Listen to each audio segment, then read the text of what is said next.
Драги ученици, добар ден!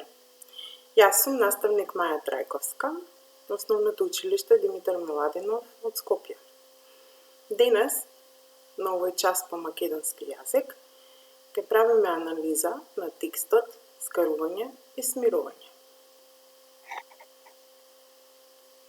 Тој се наоѓа во учебникот по македонски јазик на страните 14 и 15. Целта на овој час е да вршите анализа на текстот, да препознаете конфликтна ситуација и да изнајдете начин да го решите конфликтот во позитивна конотација. Јас сега ќе ви го прочитам текстот, убаво изразно, вие слушајте ме и потоа ќе се го прочитате и самите. Скарување и смирување. Иако Маре и Линче се најверни другарки уште од градинка, сепак се скараа. И тоа за ништо, за една гумичка.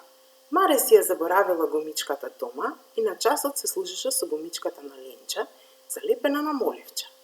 Бришеше Маре, бришеше, а гумичката се смалуваше се повеќе и повеќе.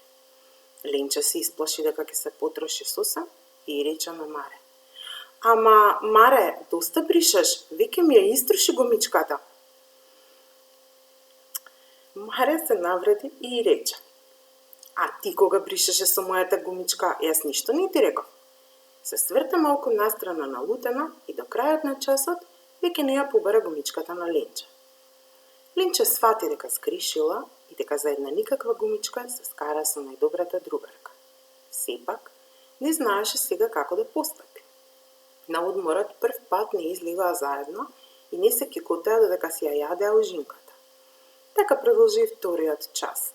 Им беше жал на двете, но кој ќе направи првиот чекор за смирување?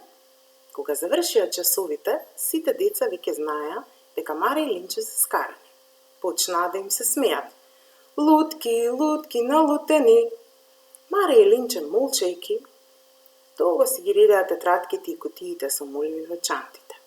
Наеднаш, на Маре и тресна кутијата на земја и двете се наведнаа да се ги соберат растурените моливи. Клекнати, се погледнаа и се закекотеа. "Извини, Маре," и рече на солзена Линче. "Ајде веќе да не се лутиме, важи?" "Важи," одговори Маре со растреперен глас. И зачудено децата што ги чекаа надвор да се појават уште повеќе налутени, па одново да им се подсмеваат, те излегоа прегрнати како и секогаш. Така си е тоа. Нели се најверни другарки? Се скараа и се смирија. Овој текст го напишала писателката Славка Манева, која што е македонски писател за деца. Се надевам дека текстот ви се допадна, и мене многу ми се допадна, и таа е темата која што е блиска до вас, течињата. Вие секојдневно се карате за секакви работи, но најважно од се е, кога ќе се скараме со некого, со тој и да се смириме.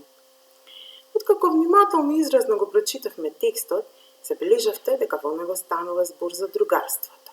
Значи, темата на овој текст е другарството. Сега да поразговараме малку за расказот како што си правиме секогаш на училиште. Ке одговориме на некои прашања кои што ќе ни помогнат да направиме анализа на овој текст. Кои се главните ликови во овој расказ? И верувам дека веднаш ќе знаете и да одговорите дека главните ликови во овој расказ се Маре и Ленче. Поради која причина се скарале најдобрите другарки?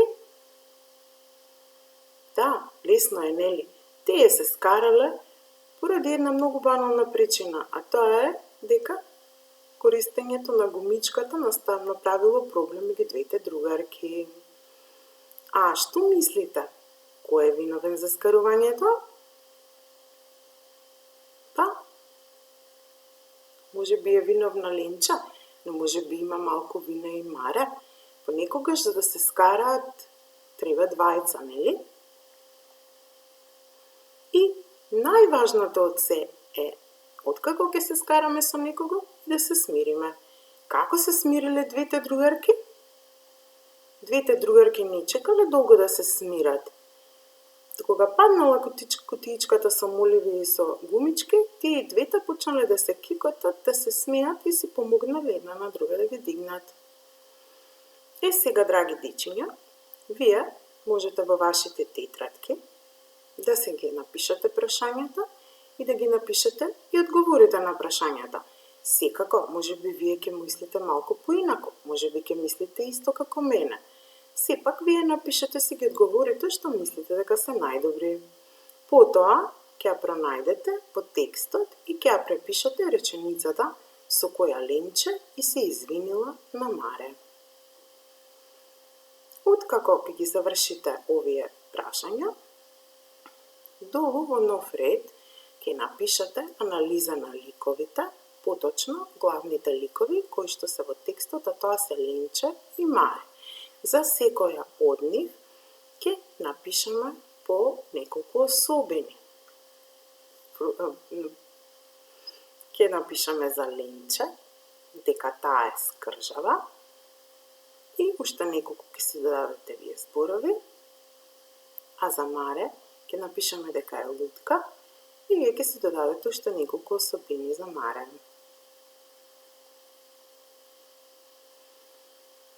Откако ќе ги завршиме овие прашања и одговори, ќе користиме денес една интересна техника која што се нарекува петоред.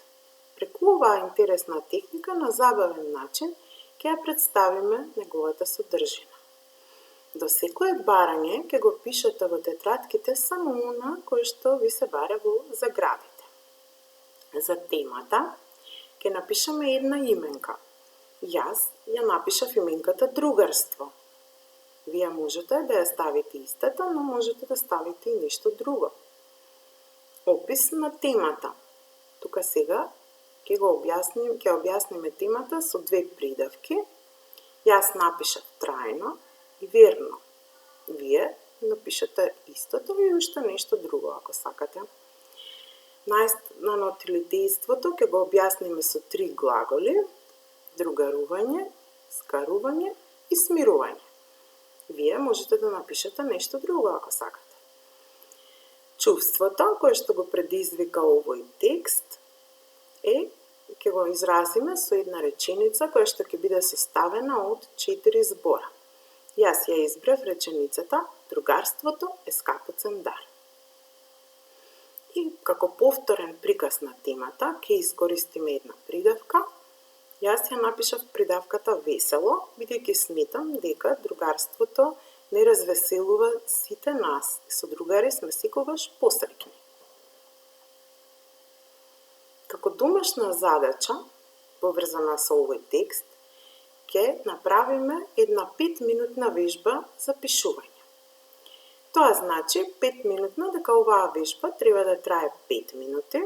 За целта можете да искористите мерење на часовник, мерење на мобилен телефон, каде што за 5 минути ќе напишете непрекинато и ќе опишувате што представува за тебе другарството. Јас ви предложувам нешто интересно, една мисла убава. Другарството е збор што животот го краси, треба да го чуваш за да не се угаси. За крај, една брзо зборка. Вие ги сакате многу брзо зборките, ве развеселуваат и сигурно можеби и ви е позната, но ние сега ќе се подсетиме на оваа брзо зборка. Смир, смир, смир, до година мир. Ако се скараме, пак ќе се смириме. Ако се смириме, нема да се скараме. Носи една интересна порака дека сигурно не секојдневното другарување ќе се скараме со нашите другарчиња, но сепак многу е важно и брзо со нив да се смириме и да си ветиме дека повеќе нема да се караме, ќе бидеме повнимателни со нив, а и тие да бидат повнимателни во односот со нас, така ќе бидеме сите среќни и весели. Значи, ви благодарам на вниманието, дечиња, се надевам дека ви се допадна. Поздрав, останете во добро здравје.